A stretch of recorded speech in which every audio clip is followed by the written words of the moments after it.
Olá pessoal, aqui é o Velgas, hoje é dia 17 de novembro de 2024. Estou com um projeto de fazer alguns vídeos sobre história e a gente pode entender assim melhor a geopolítica e por que algumas guerras acontecem. E esse meu vídeo aqui estou fazendo um especial sobre a história da Rússia e história da Ucrânia, porque a Rússia saiu da Ucrânia, como eu sempre digo, e eu quero explicar por quê. O título desse trabalho é A Rússia rouba a história da Ucrânia. Eu tenho certeza que vocês vão gostar. Conta exatamente desde quando foi fundada a Rússia até os dias de hoje, porque que eu acho que a Rússia tem esse comportamento criminoso, agressivo contra a Ucrânia e também contra os outros países.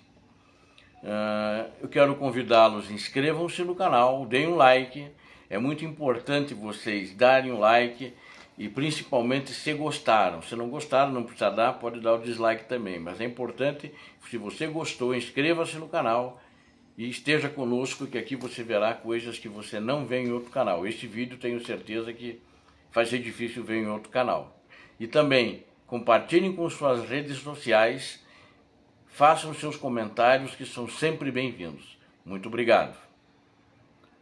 A Rússia rouba a história da Ucrânia. Quero começar reportando há 875 anos atrás, mais ainda, é um pouco mais atrás na realidade, perdão, mas é nessa época, um príncipe que governava a Rus de Kiev, que é a atual Ucrânia, embora que isso foi desmembrado depois. A Rus de Kiev via da Polônia até a Finlândia, nas fronteiras, então era muito grande, era um principado, era governado por um grande príncipe, o título era Grande Príncipe, e cada região tinha príncipes de nobres, né, que governavam e se reportavam ao Grande Príncipe de Kiev. Então era assim que funcionava a divisão política da época. E tinha entre 1113 a 1125, era governada por um príncipe muito respeitado e querido pelo povo chamado Volodymyr Monomach. Esse príncipe Volodymyr Monomach tinha muitos filhos. Um dos filhos chamava-se Yuri. E esse Yuri tinha um apelido, ele era muito alto e meio desengonçado. Então ele tinha mãos longas, né? Então o apelido dele justamente era mãos longas, Douhi Ruki, né? Mãos longas, mãos compridas. Esse era como ele era conhecido. Inclusive oficialmente chamavam de Douhiruki, Yuri Douhiruki.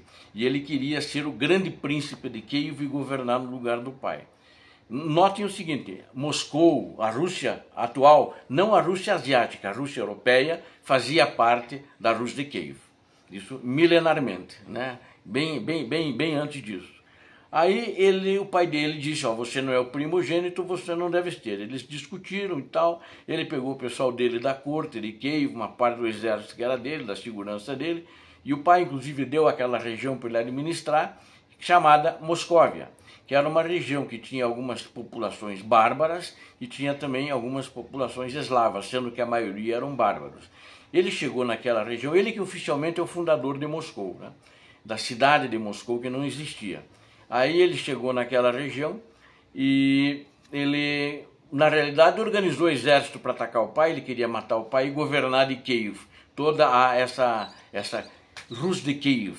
Ele não conseguiu, não teve sucesso, o pai faleceu em 1125 e foi enterrado, foi sucedido por um outro príncipe. Não vamos contar essa história agora dos príncipes, quero meter mais na questão de formação de Moscou agora.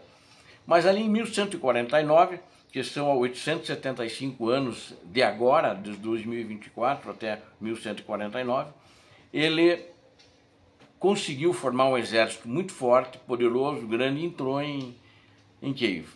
E ele quis submeter os príncipes que estavam na capital, em Kiev, como ele fosse o grande príncipe de Kiev. Eles não aceitaram, ele matou os príncipes que ele pôde matar, e assim mesmo, aí ele teve que se retirar porque a resistência estavam chegando reforços do oeste. Ele voltou para Moscou. Aí depois ele veio a falecer e sucedeu a ele um filho chamado Andriy, né? André. Esse André, Andriy.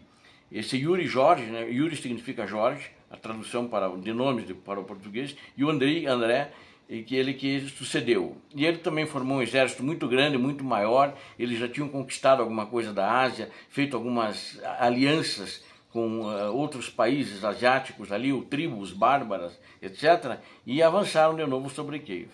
E ele conseguiu entrar na cidade. Foi a única vez assim que a capital foi violentada, com muita violência e com muita força, onde ali estupraram todo mundo, mataram todos os homens que eles encontravam pela frente. Eles queimaram a cidade de Kiev, né? Ela foi queimada nas igrejas, né? Igrejas ortodoxas, tudo que eles puderam pegar de símbolos, né? Naquele tempo fazia-se tudo de ouro, e grandes carroções que eles trouxeram, eles levavam nos carroções para Moscou. Então tem muitas relíquias religiosas hoje que estão em Moscou, nas igrejas, que eles roubaram há 800 e tantos anos atrás, de Kiev, né, que lá estão hoje, e é a história da religião ortodoxa russa, que um dia até dá para fazer um capítulo à parte sobre isso. Notem que nessa época a igreja ortodoxa de Moscou, ela subordinava-se ao patriarcado da igreja ortodoxa da Ucrânia, ou melhor, de Rus de Kiev, em Kiev, na capital, né? Bom, aí ele acabou se retirando, ele não tinha o sonho do pai de governar de Kiev, ele governava de Moscou.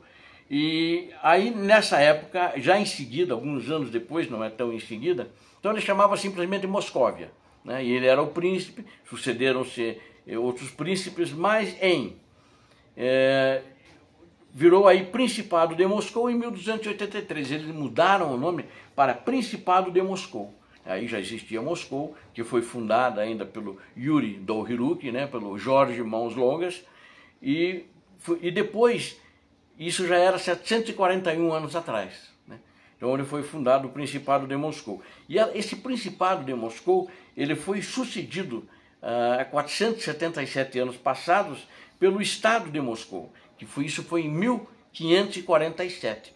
Então, vocês vejam, ela saiu de Kiev, inclusive na União Soviética, na URSS, você comprava camisetas, né? Eu estive na época, no último ano, eu estive em 91, um pouco antes deles pegarem o Gorbachev naquele golpe, e você comprava uma camiseta, como eu comprei, assim, com uma série de imagens de todas as cidades da Rússia, não de todas, mas das principais, e dizia assim, escrito assim, em inglês, que eles vendiam para turista, Ukraine, Mother of all Russian cities, né? Ou seja, a Ucrânia, mãe de todas as cidades russas. Eles até reconheciam isso, né? Mas eles sempre odiavam a Ucrânia e guerrearam com a Ucrânia e queriam aprisionar a Ucrânia. E depois que foi sucedido, né, em 477, ele virou Império Russo, que já há 333 anos atrás. O Império Russo era praticamente a partir ali começou um pouco antes, ou já com o Pedro I, que o autodenominado Pedro o Grande, admirado por muitos e admirado principalmente pelo ditador russo Vladimir Putin, há 333 anos atrás. A Catarina, a Grande, veio depois. Não é o caso aqui de conversar sobre ela, mas apenas como uma referência, porque ela era muito famosa. E isso aconteceu em 1721, 303 anos atrás. Então, aí de Império Russo, aí daí em 1918, que há 106 anos atrás, né, ele passou a se chamar Estado Russo. Não era mais o Império, era o Estado Russo no início dos bolcheviques, em 1918, quando Lenin e a sua camarilha de criminosos tomaram o poder da Rússia, né, em Moscou, e mataram a família real, o Tsar e todos os filhos e a esposa deles, assim por diante. Ou seja, aproximadamente, para os próximos 70 anos, daí eles mudaram depois o nome para URSS, então mais 70 anos ficou de União das Repúblicas Socialistas Soviéticas. Mas era a mesma coisa, governada por Moscou, pelos mesmos caras que estavam lá, vamos dizer, dentro dessa linha de descendência, mesmo que houve uma revolução, né? Mas eu diria assim, o DNA permaneceu o mesmo, né? Perseguições, repressão, tudo que não presta estava lá dentro. E queriam tomar cada vez mais países e fazer uma revolução mundial. E atualmente, né? A federação, atualmente, que é desde 1991, chama-se Federação Russa, né? Esse é um fato importante, é a Federação Russa, não é só Rússia. O pessoal chama de Rússia, eles também se chamam Rússia, mas o nome oficial é Federação Russa, que nem você chama Brasil, mas é a República Federativa do Brasil, né? Então, é assim que é o nome da Rússia hoje, Federação Russa. Durante todo esse período, até agora, desde esses 875 anos atrás, eles sempre atacaram vizinhos, tentaram sempre roubar a história da Ucrânia, tentaram roubar, roubam ainda a história da Ucrânia, bem como o meu nome. No entanto, a civilização da Rus de Kiev, da onde veio a Ucrânia, a história de Kiev não pertence à Rússia, não pertence a eles, não pertence ao Kremlin. Ela foi formada com base em Kiev, que nunca foi Rússia. A origem, né? A Ucrânia não é a origem dela na Rússia, o que eles querem dizer, onde esse criminoso ditador atual diz que a Ucrânia nunca existiu. A Ucrânia não é uma etnia, ele fala, né? A Ucrânia não tem língua, a língua ucraniana, quando é a Ucrânia antes, eles que formaram uma não-língua com o idioma eslavo da época, misturaram com esses países asiáticos que eles conquistaram, fizeram acordos, depois traíram, e acabou virando esse idioma russo que é falado, né? Não é uma crítica, acho que eles têm uma gramática, tem tudo, mas se você comparar com o ucraniano, eles são muito mais novos, inclusive no idioma russo, né? É uma coisa, não é tão antiga como o idioma da Ucrânia.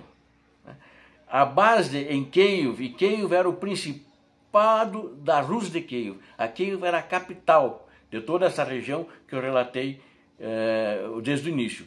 Nunca foi o regime tirânico, criminoso e assassino da Rússia que foi a séria e a origem de tudo.